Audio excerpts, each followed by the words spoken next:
Water washes me, it's raining down on me. It washes all my fears that live inside of me. The birthing water, oh living water, oh giving water inside of me. Oh water, it floods my soul, it lets my spirit be. And water, it feeds the cold, it makes my spirit whole. I am a recycle artist, a sacred artist. I'm an earth-affirming, sustainable artist. I believe in giving back, and it's not just painting or using your imagination to entertain. It's another form of giving back while you do the entertaining on the mind and the spirit. Water. I try to live a holistic life, and I try to have that same aspect within my art itself. I mean, I paint on newspaper print. I paint over the news, and while I'm painting it, I'm doing prayer treatments for the healing of the world as I do the painting. So it becomes a meditation and becomes a practical prayer for peace, for change. I am running with wild horses in my quest to catch the wind, running to find home inside my heart. Pariyam, pariyam, pariyam, the drum, drumming the song, the notes of freedom, waiting for the last song of slavery to be sung as I sit in my garden of dreams.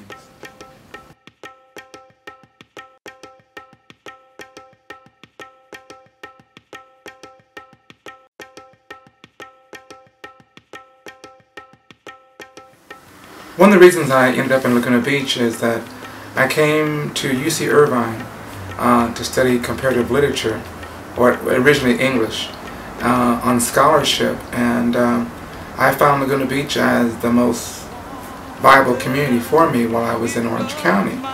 And I really had no intention of actually staying here until I really started realizing that this was an incredible energy vortex artistically and just energetically, and I just got really, caught up in being in this environment because it helped me to heal and helped me to grow as an artist.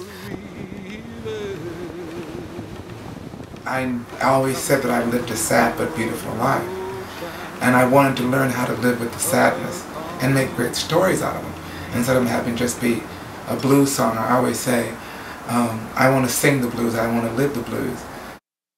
Being afraid is too much to bear. I got so many falls that I just don't care.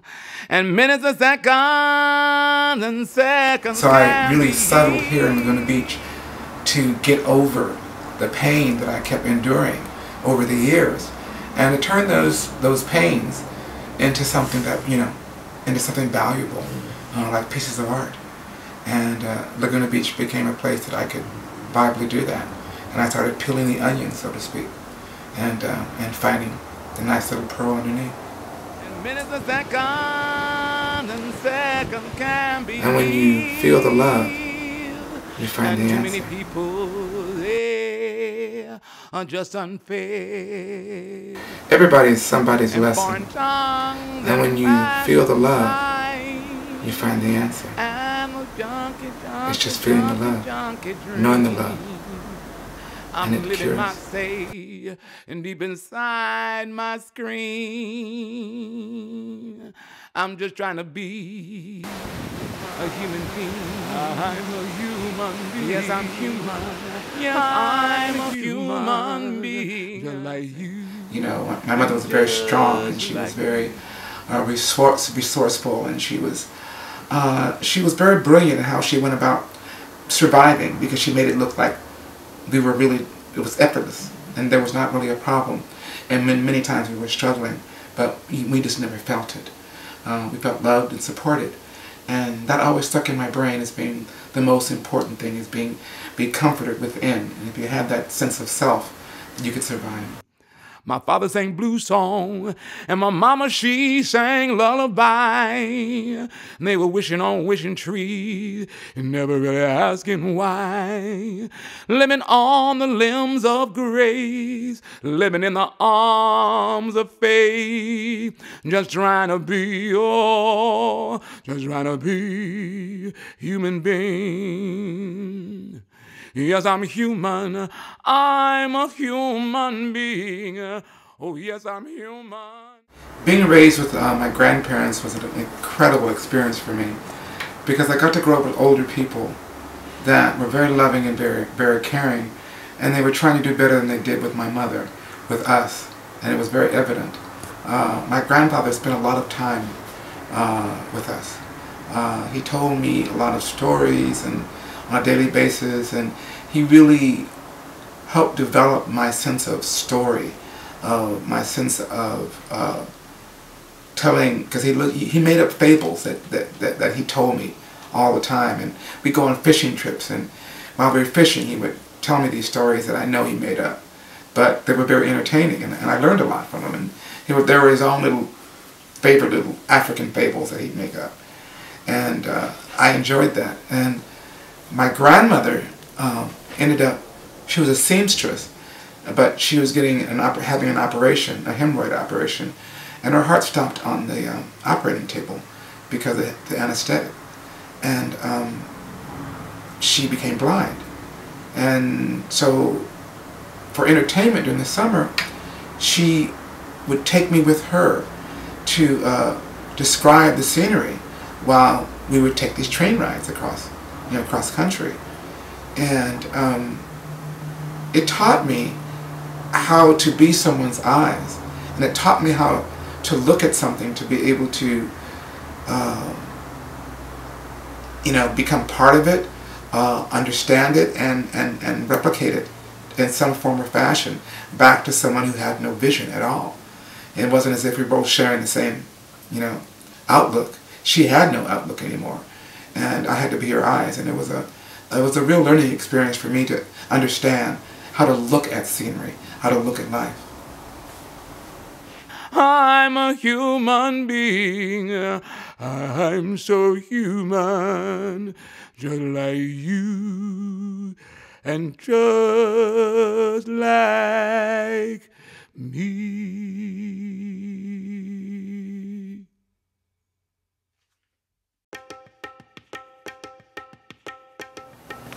My mother, she was very brilliant, but she was very childlike. And I really felt that was an attribute that really attested to who she was as an artist and as a human being. She was so artistic in her outlook on life.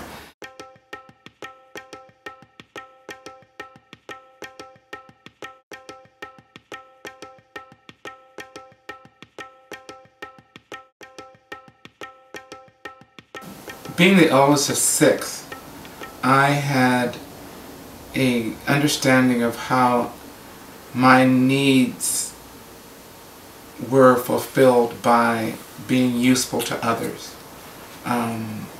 So at that very early age, I learned that I could be very, very useful in taking care of and really guiding people to what they needed to do. Later on, it caused a few problems because I forgot about doing it for myself. But I learned that being the oldest of 6, and that was the place that I had. And so for years I tried to avoid it because I didn't feel that it was something that I wanted to do. I thought it was something that was thrust upon me. Later on I learned how valuable that lesson was to me. I learned how to fill in the blanks where there were things were missing. I'm living in truth. Yeah, oh, stories they have left me, shadows of my history set me now deep in the depths of wonder. No, I need to find some comfort. You know my spirit, it can't fail, no. And I hope there's just a little bit of truth to all those tales. Me being the oldest of 6 kids, I had to fill in the blanks. And I found that most of the time my mother was very efficient at taking care of us and organizing us and getting us moving and going. But her human aspect was being very childlike and very accepting of people and their attitudes and their being. And she was very trusting. And sometimes that was not always the best thing to do. But she had that incredible sense of always loving and trusting everyone she met. And I inherited that. And it was something that I've had to learn to nurture in a very positive way. And I have found in that sense of not always trusting everyone is that you are always in a position as a human being of either being a lesson or learning a lesson or being someone else's lesson. And you're just in the midst of it. And it's usually, in learning the lesson, it's usually a twofold thing, because you are learning how to live in that moment, and the person, hopefully, in that relationship with you of the moment, is learning something also, because the coming together and the conversation that you have should ignite some sense of knowing and becoming larger than you were the moment before. Oh yes, I'm human.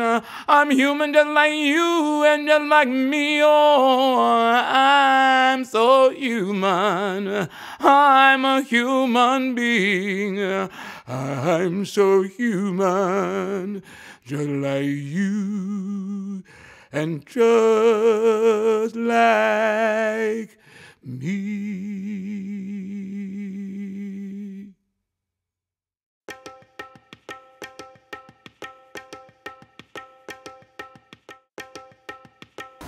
And when you feel the love, you find the answer.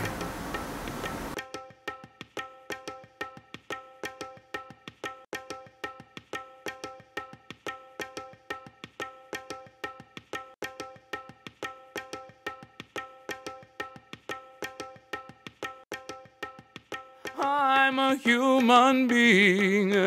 I'm so human, just like you and just like me.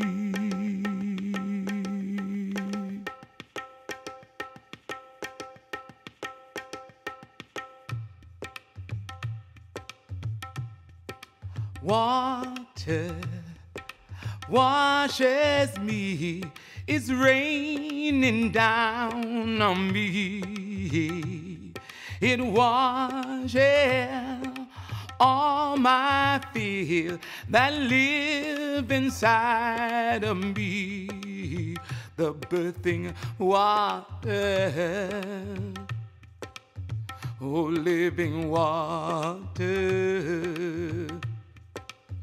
oh giving water inside of me. Oh, water, it floods my soul, it lets my spirit be. And water, it feeds the cold, it makes my spirit whole, and it flows just like a river. Sometimes a roaring ocean, a calming sea. Oh, loving water, a stream of gladness inside of me. And it's flowing and it's feeding. I am believing it's roaring, soaring, and I'm receiving.